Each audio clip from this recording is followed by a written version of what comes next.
Hello, welcome students. আজ আমরা nitrogen gas সংক্রান্ত আলোচনা করব। আমরা দেখব যে এই নাইট্রোজেন গ্যাস এর বৈশিষ্ট্য কী কী, এর ভৌত ধর্ম কী, এর রাসায়নিক ধর্ম কী এবং এটি কিভাবে উৎপন্ন করা হয়। তো এই যে নাইট্রোজেন গ্যাস, এই নাইট্রোজেন গ্যাসের যে সংকেত সেটা আমরা সকলেই জানি N2, তাই তো? অর্থাৎ দুটি নাইট্রোজেন পরমাণু মিলে তৈরি হয় একটি নাইট্রোজেন অণু বা নাইট্রোজেন গ্যাস। তো আমরা যদি এর আণবিক ভর নির্ণয় করতে চাই তাহলে আমরা জানি যে নাইট্রোজেন এর পারমাণবিক ভর হলো 14। তাহলে N2 অর্থাৎ নাইট্রোজেন অণুর আণবিক ভর হবে 14 ইন্টু 2 মানে হলো 28। আর বাষ্প ঘনত্ব তাহলে কত হবে? আমরা জানি আণবিক গুরুত্বকে বা আণবিক ভরকে যদি আমরা 2 দিয়ে ভাগ করি তাহলে হবে বাষ্প ঘনত্ব, এর ক্ষেত্রে 14। এখন আমরা জানি যে বায়ুর বাষ্প ঘনত্ব হলো 14.4, তাই তো? তাহলে আমরা দেখতে পাচ্ছি যে এই নাইট্রোজেন বায়ুর চেয়ে সামান্য হালকা। তাহলে এটি হলো বায়ুর চেয়ে সামান্য হালকা, খুব একটা বেশি হালকা নয়, সামান্য হালকা, অর্থাৎ এটি বায়ুর চেয়ে সামান্য হালকা। তো আমরা প্রথমেই দেখে নেব যে এই নাইট্রোজেনের কিছু কিছু বৈশিষ্ট্য। আমরা জানি যে বায়ুতে বা এয়ারে এই নাইট্রোজেন প্রায় 78%-এর মতো থাকে, অর্থাৎ ম্যাক্সিমামটাই থাকে নাইট্রোজেন। অক্সিজেন থাকে 20% এবং বাকি যে পোর্শনটা গ্যাসগুলো থাকে বাকিটা। তাহলে আমরা যদি একটু জাস্ট লিখে রাখি যে বায়ুতে নাইট্রোজেনের যে পরিমাণ সেটা থাকে প্রায় 78%-এর মতো, অক্সিজেনের পরিমাণটা থাকে প্রায় 21%-এর মতো, আর বাকি থাকে কার্বন ডাইঅক্সাইড, জলীয় বাষ্প এবং অন্যান্য গ্যাসগুলো। ঠিক আছে, এটা লিখছি না, বোঝা গেল? বেশ। তো এই যে নাইট্রোজেন দেখো বায়ুতে আছে, তা সত্ত্বেও আমরা কিন্তু এটাকে আমরা দেখতে পাই না। অর্থাৎ আমরা সহজেই বলতে পারি যে এই নাইট্রোজেন হলো বর্ণহীন এবং গন্ধহীন, কারণ এই গ্যাসটিকে আমরা দেখতেও পাই না, আবার এর কোনো নির্দিষ্ট স্বাদও নেই। তাহলে এটাকে আমরা লিখতে পারি বর্ণহীন, গন্ধহীন। এই নাইট্রোজেন গ্যাস কিন্তু আমাদের শ্বাসকার্যে সহায়তা করে না। শ্বাসকার্যে সহায়তা করে কোন গ্যাস? Oxygen gas. তাই এটা আমরা এর সাথে যোগ করতে পারি যে বর্ণহীন, গন্ধহীন। 2 নাম্বার, গ্যাসটি শ্বাসকার্যে সহায়তা করে না।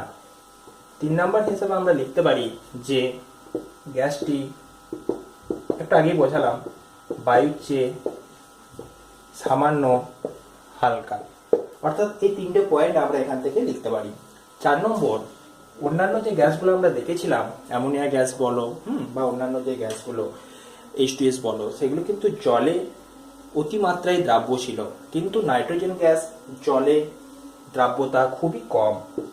তাহলে এই গ্যাসের জলে দ্রাব্যতা খুবই কম। আমরা যখন প্রস্তুত করব তখন আমরা দেখব যখন নাইট্রোজেন গ্যাসটা উৎপন্ন হবে তখন এটি জলের নিম্ন অপসারণ দ্বারা সংগ্রহ করা হবে, কারণ এটির জলের দ্রাব্যতা কম, তাই এটি জলে মিশে যায় না।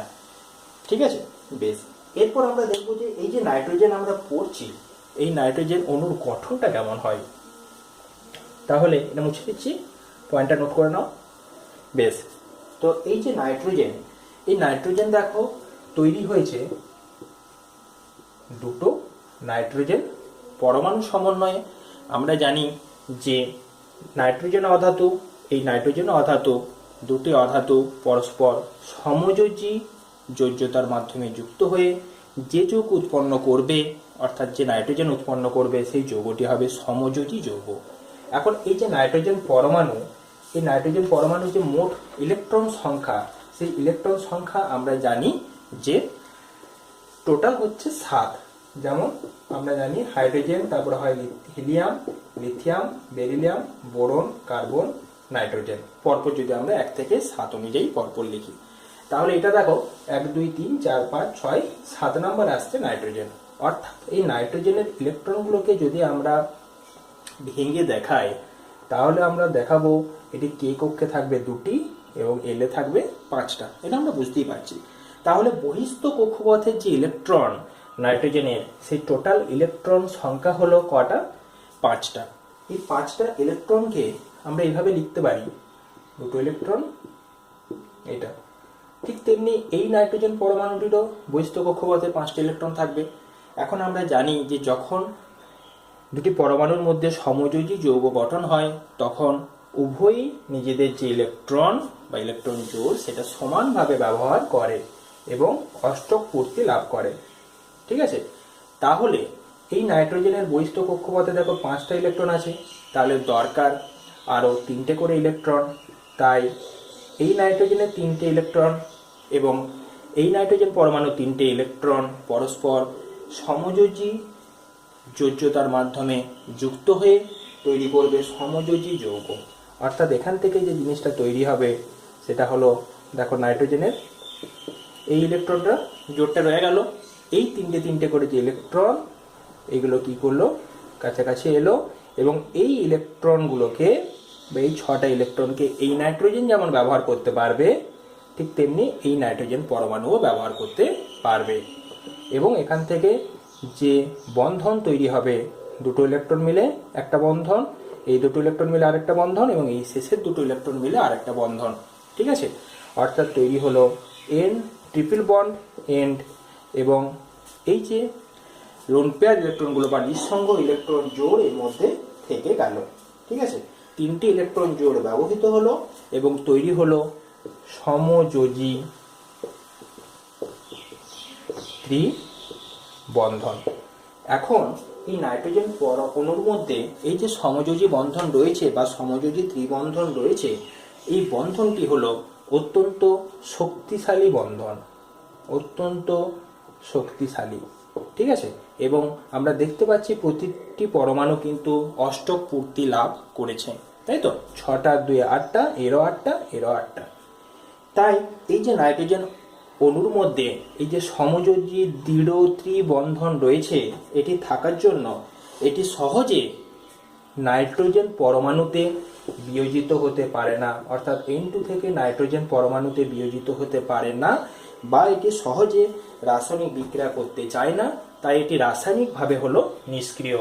যদি কোশ্চেন আসে যে নাইট্রোজেন রাসায়নিকভাবে নিষ্ক্রিয় কেন, আমরা বলবো যে নাইট্রোজেন অণুর মধ্যে যে সমযোজী ত্রিবন্ধন রয়েছে এটি অত্যন্ত শক্তিশালী হওয়ায় নাইট্রোজেন অণু সহজে বিয়োজিত হয়ে নাইট্রোজেন পরমাণুতে পরিণত হতে চায় না, বা এটি রাসায়নিক বিক্রিয়ায় অংশগ্রহণ করতে চায় না, তাই এটি হলো নিষ্ক্রিয়।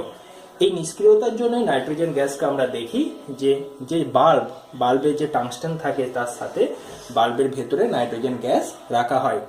ঠিক আছে, যেহেতু এই গ্যাসটি হলো নিষ্ক্রিয়, যদিও বর্তমানে নাইট্রোজেনের সাথে সাথে আর্গন গ্যাসও ব্যবহার করা হয়।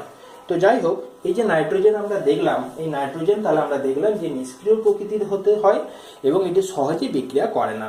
তা বলে কি এটি একেবারেই বিক্রিয়া করে না? না, করে। নাইট্রোজেন কখন বিক্রিয়া করে? যদি অত্যন্ত উচ্চ উষ্ণতায়, ঠিক আছে, খুব উচ্চ উষ্ণতায় যদি আমরা নিয়ে যেতে পারি, তাহলে নাইট্রোজেন গ্যাস দেখা যায়। কিছু কিছু অধাতু যেমন হাইড্রোজেন, অক্সিজেন এদের সাথে বিক্রিয়া করে এবং কিছু কিছু ধাতু বা ধাতব যৌগ যেমন ম্যাগনেসিয়াম এর সাথে বিক্রিয়া করে এবং আমরা দেখব ক্যালসিয়াম কার্বাইড বা CaC2 এর সাথে বিক্রিয়া করে। অর্থাৎ নাইট্রোজেনকে যদি আমরা কতগুলো নির্দিষ্ট শর্ত বা কন্ডিশনে নিয়ে যেতে পারি, তাহলে এই বিক্রিয়া করবে হাইড্রোজেনের সাথে, অক্সিজেনের সাথে, ম্যাগনেসিয়ামের সাথে এবং ক্যালসিয়াম কার্বাইডের সাথে। তোমাদের সিলেবাসে এই 4টে বিক্রিয়া আছে। তো প্রথমে আমরা এই 4টে বিক্রিয়া দেখে নেব যে নাইট্রোজেন গ্যাস কিভাবে এদের সাথে বিক্রিয়াগুলো করে। বিক্রিয়াগুলো খুবই সহজ, আমি একটু একটা একটা করে লিখে দেখাই। আগে আমরা বিক্রিয়াগুলো পড়ে নেব, তারপরে এই নাইট্রোজেন গ্যাস কী করে পরীক্ষাগারে প্রস্তুত করব সেটা আমরা শেষকালে দেখে নেব। ঠিক আছে, তাহলে প্রথমেই দেখো আমরা যদি লিখি যে এটি অক্সিজেনের সাথে কিভাবে বিক্রিয়া করবে, তাহলে আমি এখানে হেডিং করলাম O2 এর সঙ্গে বিক্রিয়া। ঠিক আছে, তাহলে নাইট্রোজেন দেখো সাধারণ অবস্থাতে তো অক্সিজেনের সাথে বিক্রিয়া করে না, কারণ বায়ুর মধ্যে দেখো আমাদের রয়েছে নাইট্রোজেন রয়েছে, অক্সিজেন রয়েছে, অন্যান্য অনেক গ্যাস রয়েছে, সেখানে কি নাইট্রোজেন আর অক্সিজেন বিক্রিয়া করে না। কিন্তু যদি নাইট্রোজেনকে অক্সিজেনের উপস্থিতিতে 3000 ডিগ্রি সেন্টিগ্রেড অর্থাৎ অত্যন্ত উচ্চ উষ্ণতা, যে উচ্চ উষ্ণতা বিদ্যুৎ স্ফুলিঙ্গের সাহায্যে পাওয়া যায়, বিদ্যুৎ স্ফুলিঙ্গের সাহায্যে পাওয়া যায় বা এত উচ্চ উষ্ণতা তৈরি করা সম্ভব, তখন দেখা যায় যে নাইট্রোজেন সরাসরি অক্সিজেনের সাথে যুক্ত হয়ে তৈরি করে নাইট্রিক অক্সাইড বা NO। এটা একটি তাপগ্রাহী বিক্রিয়া, অর্থাৎ এই বিক্রিয়াতে তাপ শোষিত হয়। ঠিক আছে, দেখা যায় প্রায় 43.3 কিলোক্যালোরি তাপ এখানে শোষিত হয়, তাই এটি তাপ শোষী বা আমরা বলতে পারি তাপগ্রাহী বিক্রিয়া। তো যাই হোক, নাইট্রোজেন এবং অক্সিজেন মিলে যে NO বা নাইট্রিক অক্সাইড তৈরি হয়, এটা আমরা প্রথমে ভালো করে বুঝতে পারলাম, তাই তো। এইবার আমরা দেখব যে এই যে নাইট্রিক অক্সাইড আমরা তৈরি করলাম, এটা দেখো আমি প্রথমেই লিখেছি যে এটা তখনই উৎপন্ন হয় যদি বিদ্যুৎ স্ফুলিঙ্গের সৃষ্টি করা যায়। ঠিক আছে, অর্থাৎ কি, ধরো আকাশে মনে করো মেঘ করেছে, বজ্রাঘাত দিচ্ছে, বিদ্যুৎ ক্ষরণ হচ্ছে, ঠিক তখন যে টেম্পারেচারটা তৈরি হবে, তখন এই নাইট্রোজেন এবং অক্সিজেন পরস্পর যুক্ত হয়ে এই NO বা নাইট্রিক অক্সাইড তৈরি করলো। ঠিক আছে, এরপর কি হয়, ঠিক তার পরের ধাপেই এই যে নাইট্রিক অক্সাইড উৎপন্ন হলো বা NO উৎপন্ন হলো, এই NO কি করে, আরো অতিরিক্ত অক্সিজেনের সাথে যুক্ত হয় এবং তৈরি করে নাইট্রোজেন ডাই অক্সাইড। বিক্রিয়াটা যদি আমরা একটু ব্যালেন্স করে নিই, তাহলে দাঁড়াবে এরকম 2NO প্লাস O2 সমান হচ্ছে 2NO2। তাহলে প্রথমে আমাদের তৈরি হলো নাইট্রিক অক্সাইড, পরে তৈরি হলো নাইট্রোজেন ডাই অক্সাইড, অর্থাৎ এই নাইট্রোজেন অক্সাইড বা নাইট্রিক অক্সাইড নাইট্রোজেন ডাই অক্সাইডে পরিণত হলো।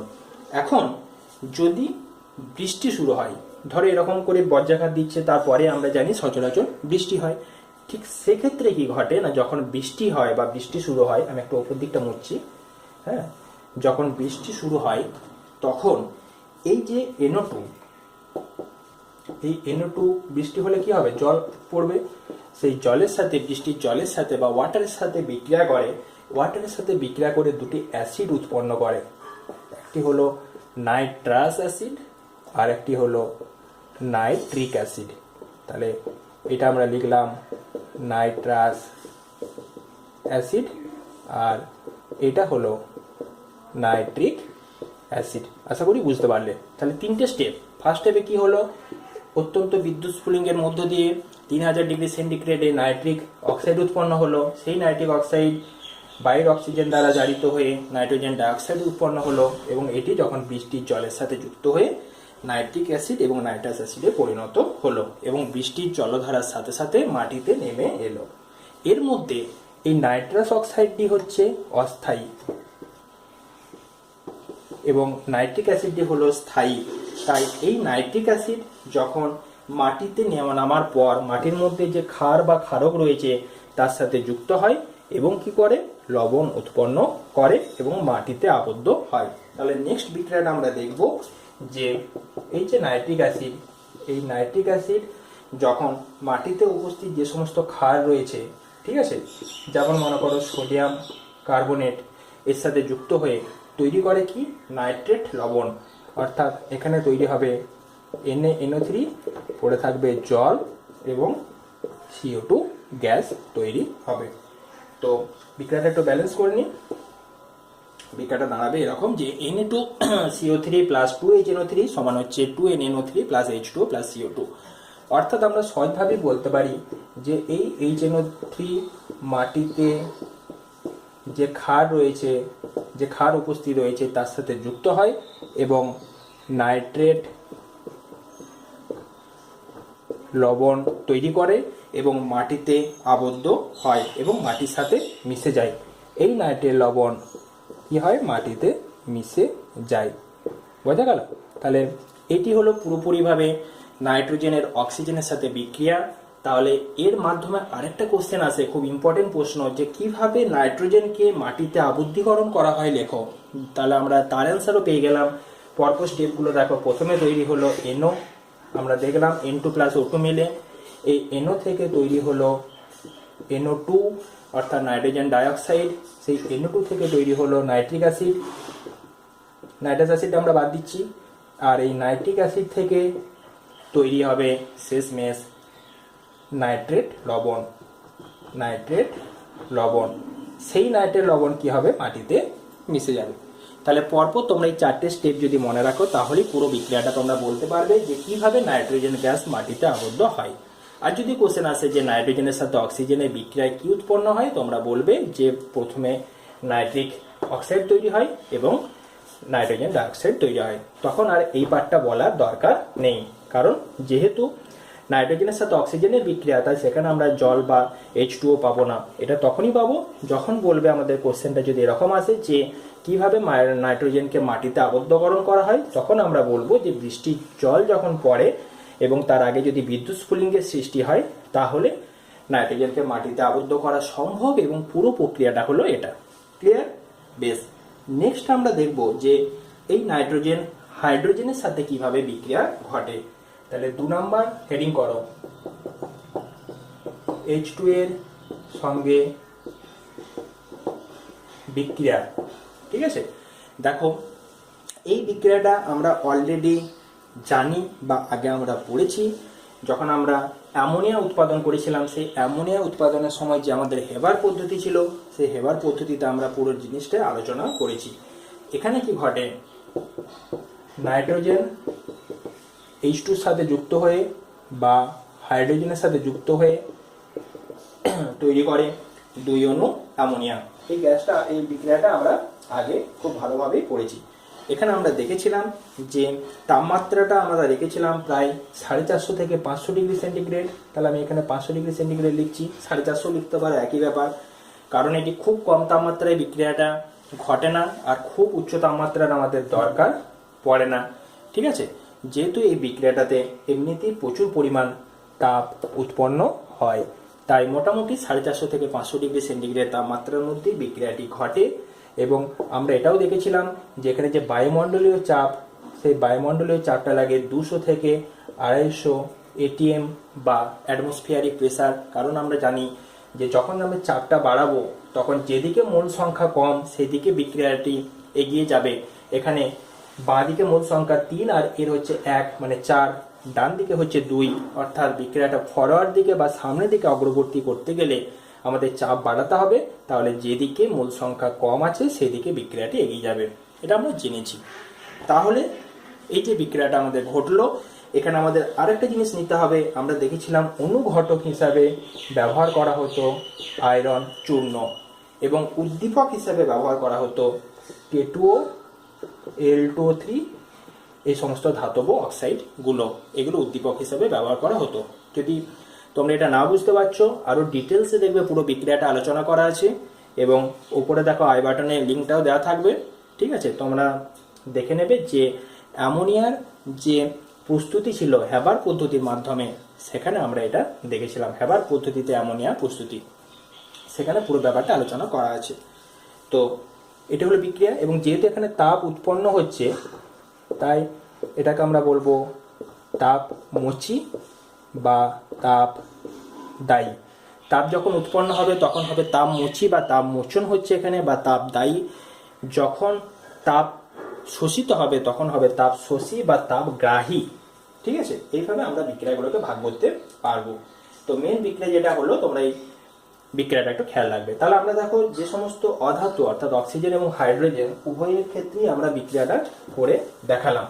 এরপর নেক্সট আমরা যেটা আলোচনা করব যে ধাতুর সাথে বিক্রিয়া, খুব সোজা বিক্রিয়া ধাতুর সাথে। আমরা দেখেছি যে এটি ম্যাগনেসিয়ামের সাথে বিক্রিয়া করবে, এটা প্রথমেই তোমাদের দেখালাম। তাহলে 3 নম্বর হেডিং করো Mg এর সঙ্গে বিক্রিয়া। খুব সহজ একটি বিক্রিয়া। কি হয়, যদি আমরা ম্যাগনেসিয়ামের সাথে ধাতুর এই নাইট্রোজেনের, এই ম্যাগনেসিয়াম ধাতুর সাথে যদি নাইট্রোজেনের উচ্চ উষ্ণতাতে বিক্রিয়া ঘটাই, অর্থাৎ যদি এখানে হিট দিই, তাহলে তৈরি হবে Mg3N2 বা ম্যাগনেসিয়াম নাইট্রাইড। এটার নাম হলো ম্যাগনেসিয়াম নাইট্রাইড। বিক্রিয়াটা একটু ব্যালেন্স করে নিই, ম্যাগনেসিয়াম 3টে আছে, তাহলে এটা 3Mg হবে। 3Mg প্লাস N2 সমান হচ্ছে Mg3N2। যদি পরীক্ষায় কোশ্চেন আসে যে ম্যাগনেসিয়ামের সাথে নাইট্রোজেনের বিক্রিয়ায় কি উৎপন্ন হবে, অ্যান্সার হবে ম্যাগনেসিয়াম নাইট্রাইড। আমরা যখন অ্যামোনিয়া পড়েছিলাম তখন দেখবে যে সেখানে বিক্রিয়াটা লিখেছিলাম যে এই যে Mg3 উৎপন্ন হলো, এই ম্যাগনেসিয়াম নাইট্রাইড যখন জলের সাথে বিক্রিয়া করা হয়, অবশ্যই জলটা নিতে হবে গরম জল, কারণ এখানে হিট দিতে হবে, এবং হিট দেওয়া হয় তখন তৈরি হয় ম্যাগনেসিয়াম হাইড্রোক্সাইড এবং Na3 বা অ্যামোনিয়া। ক্লিয়ার? এবং অ্যামোনিয়া গ্যাসের তখন ঝাঁঝালো গন্ধ উৎপন্ন হয়। সেই ঝাঁঝালো গন্ধের দ্বারা, ব্যালেন্সটা করে দিই, সেই ঝাঁঝালো গন্ধের দ্বারা আমরা বুঝতে পারি, অ্যামোনিয়ার ঝাঁঝালো গন্ধের দ্বারা বুঝতে পারি যে সেটি হলো, যে পদার্থটা আমরা নিয়ে আলোচনা করছি সেটা হলো নাইট্রোজেন বা নাইট্রোজেন গ্যাস। তাহলে নাইট্রোজেন গ্যাসের ম্যাগনেসিয়ামের সাথে যে বিক্রিয়া, সেটি হলো ম্যাগনেসিয়ামের সাথে যুক্ত হয়ে তৈরি হলো ম্যাগনেসিয়াম নাইট্রাইড। এই ম্যাগনেসিয়াম নাইট্রাইডকে যদি গরম জলের মধ্য দিয়ে যদি চালনা করা হয়, তাহলে তৈরি হবে অ্যামোনিয়া গ্যাস, যেটা একটি অত্যন্ত ঝাঁঝালো গন্ধযুক্ত। এবং এই প্রক্রিয়াটা বা এই পদ্ধতিটার মাধ্যমে আমরা নাইট্রোজেন গ্যাসকে শনাক্তকরণও করতে পারবো। যদি কোশ্চেন আসে যে নাইট্রোজেন গ্যাসকে কিভাবে শনাক্তকরণ করব, তাহলে নাইট্রোজেনের N2 এর শনাক্তকরণ এর কাজেও এই বিক্রিয়াটা ব্যবহার করা হয়। ঠিক আছে? আমরা দেখবে যখন দেখিয়েছিলাম যে অ্যামোনিয়া গ্যাসে নাইট্রোজেন আছে প্রমাণ করো, তখনও দেখবে এই বিক্রিয়াটা ওখানে লিখেছিলাম আগের ভিডিওতে, তোমরা এটা নিশ্চয়ই অলরেডি দেখেছো। তাহলে এই বিক্রিয়াটাও কমন হয়ে গেল আমাদের। এবং হাইড্রোজেনের সাথে যে বিক্রিয়াটা, সেটাও অ্যামোনিয়ার ক্ষেত্রে আমরা দেখেছিলাম যে হ্যাবার পদ্ধতিতে প্রস্তুতির সময়। তাহলে দুটো বিক্রিয়া আমাদের পুরনো বিক্রিয়া। নেক্সট আমরা একটা বিক্রিয়া আলোচনা করব, লাস্ট যেটা বিক্রিয়া বা 4 নাম্বার, সেটা হচ্ছে ক্যালসিয়াম কার্বাইডের সাথে বিক্রিয়া। খুব সহজ একটি বিক্রিয়া এবং ইম্পর্টেন্ট একটা বিক্রিয়া। এই বিক্রিয়াটা বারবার আসে পরীক্ষাতে। তাহলে আমরা 4 নম্বর হেডিং করব ক্যালসিয়াম কার্বাইড। আমি একবারে সংকেতটা লিখে দিলাম CaC2। কি ঘটে যখন এই ক্যালসিয়াম কার্বাইডকে নাইট্রোজেনের সাথে যুক্ত করা হয় অত্যন্ত উচ্চ উষ্ণতায়, প্রায় 1100 ডিগ্রি সেন্টিগ্রেড উষ্ণতায়, তখন নাইট্রোলিম নামক একটি যৌগ উৎপন্ন হয়। যৌগটির সংকেত হলো CaCN2+C, অর্থাৎ এখান থেকে একটি কার্বন বেরিয়ে চলে যায় এবং যৌগটি হয় CaCN2+C বা কার্বন। এই CaCN2+C, এই পুরো যৌগটিকে বলা হয় নাইট্রোলিম। খুব অত্যন্ত গুরুত্বপূর্ণ একটি যৌগ, আর এর নাম হলো ক্যালসিয়াম কার্বাইড। যদি বলা হয় কোশ্চেনে নাইট্রোলিম কি, তোমরা বলবে যে নাইট্রোলিম হলো CaCN2 বা ক্যালসিয়াম সায়ানামাইড। ক্যালসিয়াম, এর নাম হলো ক্যালসিয়াম সায়ানামাইড, আর এটি হলো কার্বন। তাহলে নাইট্রোলিম কি না, নাইট্রোলিম হলো ক্যালসিয়াম সায়ানামাইড এবং কার্বনের মিশ্রণ। বোঝা গেল? আচ্ছা, তাহলে ক্যালসিয়াম সায়ানামাইড এবং কার্বনের যে মিশ্রণ, এই মিশ্রণের বর্ণটি হয় কেমন? ধূসর বর্ণের। যে ধূসর বর্ণের মিশ্রণ, সেটিকে বলা হয় নাইট্রোলিম। কোশ্চেন যদি আসে যে নাইট্রোলিম কিভাবে উৎপন্ন হয়, তোমরা বলবে যে নাইট্রোলিম উৎপন্ন হয় ক্যালসিয়াম কার্বাইড এবং নাইট্রোজেনের উচ্চ উষ্ণতাতে বিক্রিয়া ঘটিয়ে এটি তৈরি করা হয় বা উৎপন্ন হয়। এখন এই যে নাইট্রোলিম, এই নাইট্রোলিম হচ্ছে এ কারণেই এত গুরুত্বপূর্ণ, কারণ এটি জমিতে সার হিসাবে ব্যবহৃত হয়। জমিতে সার হিসাবে ব্যবহৃত হয় নাইট্রোজেন। কিভাবে ব্যবহৃত হয়? যখন এই নাইট্রোলিনকে বা CaCN2 এটি যখন মাটিতে ফেলা হয় তখন মাটির মধ্যে যে জলীয় বাষ্প রয়েছে বা জল রয়েছে সেই জলের সাথে যুক্ত হয়ে এটি অ্যামোনিয়া তৈরি করে অ্যামোনিয়া। বোঝা গেছে? তো এই যে অ্যামোনিয়া তৈরি হলো, ব্যালেন্সটা করে দিই, এই যে অ্যামোনিয়া তৈরি হলো, এই অ্যামোনিয়া মাটিতে উপস্থিত বিভিন্ন যে সমস্ত ব্যাকটেরিয়া রয়েছে নাইট্রোজেন ঘটিত তাদের সাথে যুক্ত হয়ে বিভিন্ন লবণ উৎপন্ন করে এবং জমির উর্বরতা বৃদ্ধি করে বা জমিতে সার হিসাবে ব্যবহৃত হতে সাহায্য করে। তাহলে পুরো বিক্রিয়াটা যেটা আমাদের দাঁড়ালো যে ক্যালসিয়াম কার্বাইড নাইট্রোজেনের সাথে যুক্ত হয়ে তৈরি করে নাইট্রোলিম। যদি কোশ্চেন আসে নাইট্রোলিম কি, নাইট্রোলিম হলো ক্যালসিয়াম সায়ানামাইড এবং কার্বনের মিশ্রণ। এটির বর্ণ কেমন? ধূসর। কি কাজে ব্যবহৃত হয়? জমিতে সার হিসাবে। কেমনভাবে ব্যবহৃত হয় না, জমিতে যে জলীয় বাষ্প জল রয়েছে মাটিতে, সে মাটির জলের সাথে এটি যুক্ত হয়ে অ্যামোনিয়া উৎপন্ন করে। বিক্রিয়াটা যদি না মনে থাকে এটা দরকার নেই, এই বিক্রিয়াটা খেয়াল রাখবে। অ্যামোনিয়া উৎপন্ন করে এবং এই অ্যামোনিয়া মাটিতে যে সমস্ত নাইট্রোজেন ঘটিত ব্যাকটেরিয়া রয়েছে তাদের সাথে অ্যামোনিয়া যুক্ত হয়। অ্যামোনিয়া যুক্ত হয়ে কি তৈরি করে? বিভিন্ন লবণ উৎপন্ন করে। সেই লবণ জমির উর্বরতা বৃদ্ধি করে। ক্লিয়ার? তাহলে নাইট্রোজেনের যে সমস্ত বিক্রিয়াগুলো, সমস্ত বিক্রিয়াগুলো কিন্তু আমরা পরপর দেখে নিলাম, খুব সহজ বিক্রিয়া। এরপর লাস্ট যে জিনিসটা সেটা হচ্ছে যে এই যে নাইট্রোজেন গ্যাস, এই নাইট্রোজেন গ্যাসকে আমরা কিভাবে আমরা তৈরি করব, পরীক্ষাগারে কিভাবে তৈরি করব, সেই তৈরির প্রসিডিওরটা আমরা এবার দেখে নেব। লাস্ট আমরা হেডিং করব নাইট্রোজেনের পরীক্ষা প্রস্তুতি। তাহলে হেডিং করো নাইট্রোজেনের পরীক্ষা প্রস্তুতি।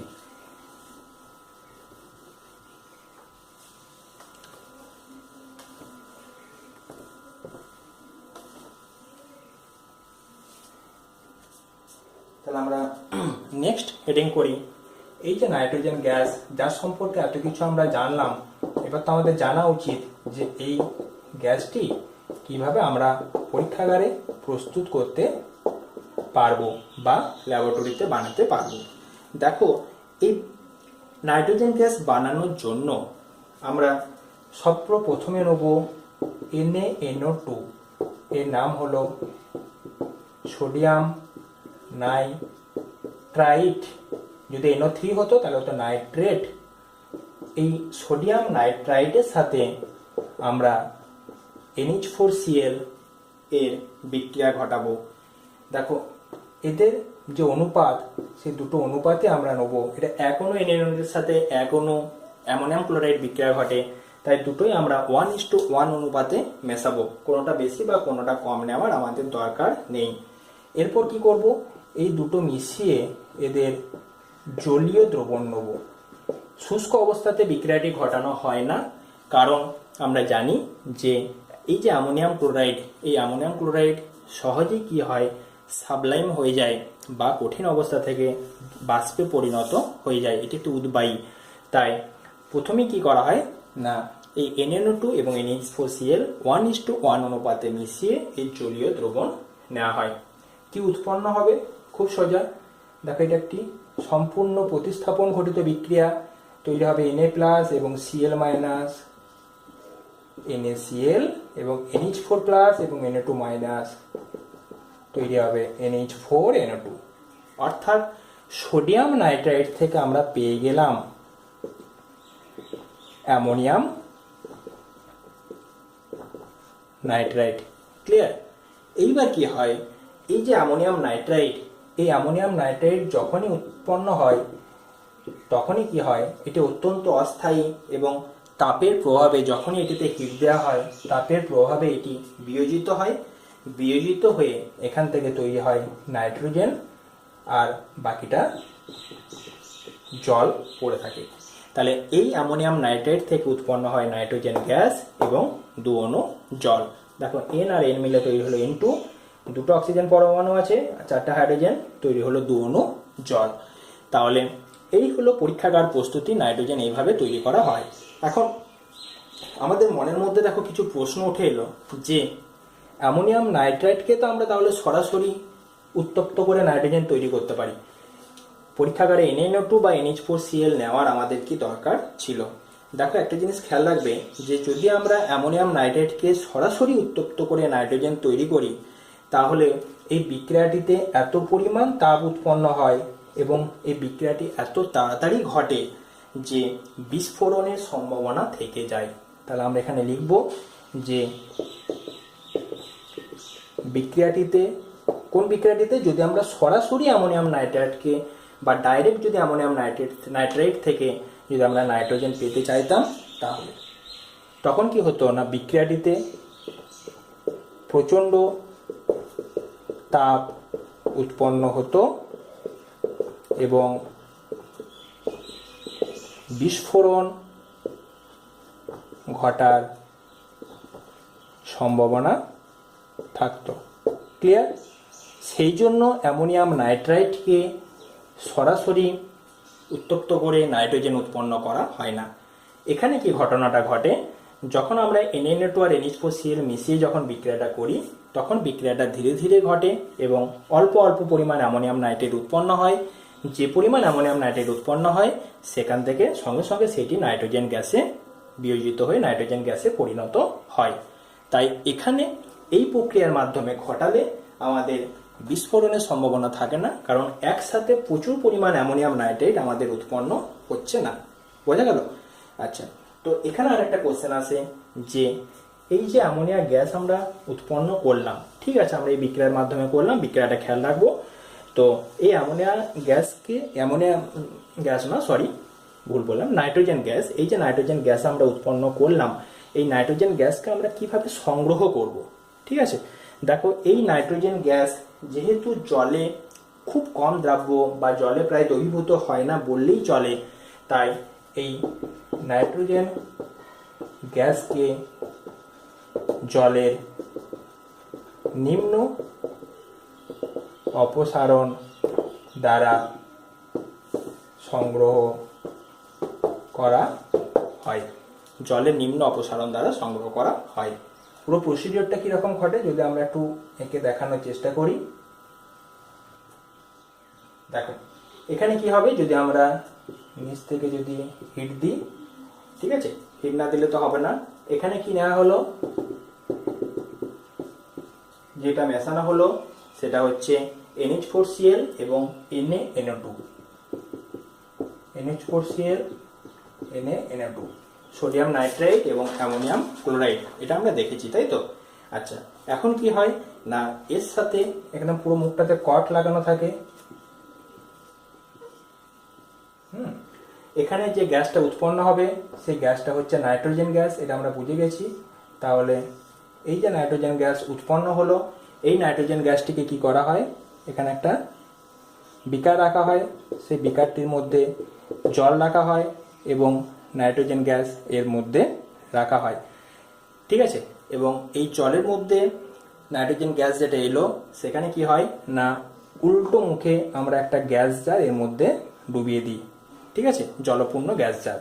তো এই জলপূর্ণ গ্যাস জারের মধ্যে ঘটনাটা কি ঘটে না, নাইট্রোজেন গ্যাস এখানে ঢুকলো, নাইট্রোজেন গ্যাস কি হবে না আস্তে আস্তে ওপরের জায়গাটা দখল করবে এবং ওপরের দিকটাতে নাইট্রোজেন থাকবে। তাহলে এটা একটা জলপূর্ণ জার, নাইট্রোজেন গ্যাসটা তাহলে এখানে জমা হলো, নাইট্রোজেন গ্যাসটা এখানে জমা হলো, নিচে থাকলো জল, জল নিচে থাকলো বা নিম্নে থাকলো, সেই জন্য হলো এটা জলের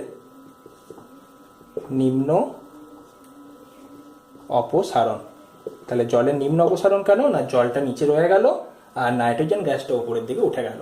তাহলে এখানে যে গ্যাসটা উৎপন্ন হলো সেই গ্যাসটা হলো নাইট্রোজেন গ্যাস। নাইট্রোজেন গ্যাস এইভাবে এলো এবং আসার পরে এখানে একটা জলপূর্ণ গ্যাস জার রাখা হয়েছে, উপর দিকটা ভরাট করা আছে, ঠিক আছে, এবং নাইট্রোজেন গ্যাসটা আস্তে আস্তে উপরের দিকে উঠে গেল এবং জলটা নিচে রয়ে গেল। তাহলে জলের নিম্ন অপসারণ দ্বারা এইভাবে আমরা সংগ্রহ করতে পারবো। আর অবশ্যই এখানে যে NH4Cl এবং NaNO2 নেবো এর মধ্যে আমাদের জলীয় দ্রবণও রাখতে হবে, H2O রাখতে হবে, তবেই বিক্রিয়াটা ঘটবে। কারণ আমরা দেখলাম কঠিন অবস্থায় বিক্রিয়াটি ঘটানো হয় না।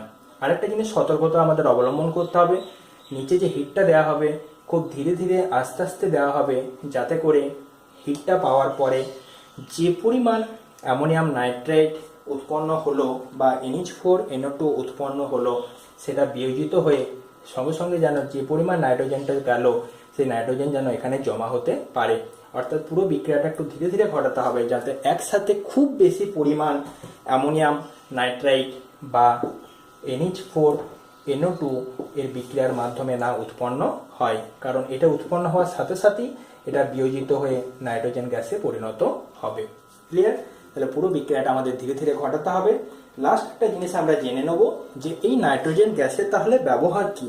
দেখো, ব্যবহার বলতে আমরা কিছু ব্যবহার আলোচনা করলাম। প্রথমত হচ্ছে অ্যামোনিয়া তৈরিতে নাইট্রোজেন গ্যাস ব্যবহৃত হলো। 2 নাম্বার কি আমরা ব্যবহার করতে পারি, দেখো না, অ্যামোনিয়ার যে সমস্ত লবণ, সালফেট, অ্যামোনিয়া নাইট্রেট প্রভৃতি যে সমস্ত সার, ঠিক আছে, বা আমরা দেখলাম নাইট্রোজেন থেকে আমাদের আরেকটি জৈব সারও তৈরি হলো। নাইট্রোজেন থেকে যে সারটা তৈরি হলো সেটা হলো ক্যালসিয়াম সায়ানামাইড। এই সমস্ত সারগুলো ব্যবহৃত হয়। 3 নাম্বার কি, 3 নাম্বার হচ্ছে আমাদের যে বৈদ্যুতিক বাল্ব, সেই বাল্বের মধ্যেও নাইট্রোজেন গ্যাস রাখা হয়।